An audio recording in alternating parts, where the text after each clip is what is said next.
এ ভাতিজারা, আজকে তোমাদের নিয়ে কথা বলবো। বাড়াও না বললে বললে তোমাদের একটা অভ্যাসে পরিণত হয়েছে। কথা হচ্ছে এই যে মারানি, এসএফ ডেইলি মোমেন্ট, এগুলোর পেছনে কারা? এর পেছনে কার সাথে কি এর পেছনে হাত কারা? এই যে মারানি মারানি মারানি, ফেসবুক খোলাই যায় না, এসএফ ডেইলি ব্লগ, মেহেরপুরে ছেলেরা সব কোথায়, এর জন্য যে আসাই যায় না। এর দোষ কি তাদের? আমি মনে করি এর দোষ তাদের না, কোনো মতেই না, দোষ সব তোমাদের। আরে ভাই, তোমরা যদি সাপোর্ট না দাও, তোমরা যদি ভিডিও না দেখো, কিভাবে ভিডিও ভাইরাল হয়? ফেসবুকের বাপের ক্ষমতা আছে? মার্ক জাকারবার্গের বাপের ক্ষমতা আছে যে ভিডিও ভাইরাল করে দিয়ে বাংলাদেশে আসি? তোমরা ভিডিও দেখবা, তোমরা লাড়া দিবা, তোমরা কমেন্টস করবা, আর দায় ভাত দিবা তাদের। অশ্লীলতার সুযোগই তো তোমরা করে দিচ্ছ। 4 বছর বেঁধে ভিডিও বানায়, আমার ভিডিও কয়জন দেখো? আমার ভিডিও তো দেখো না।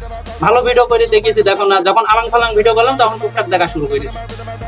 তোমরা তো ভালো ভিডিও দেখো না, দোষ তাদের।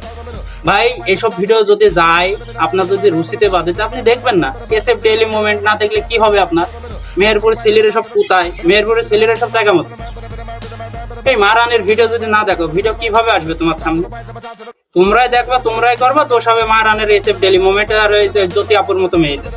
ওরা তো আসেই 60 গ্লাস। তোমরা কেন সাপোর্ট দাও?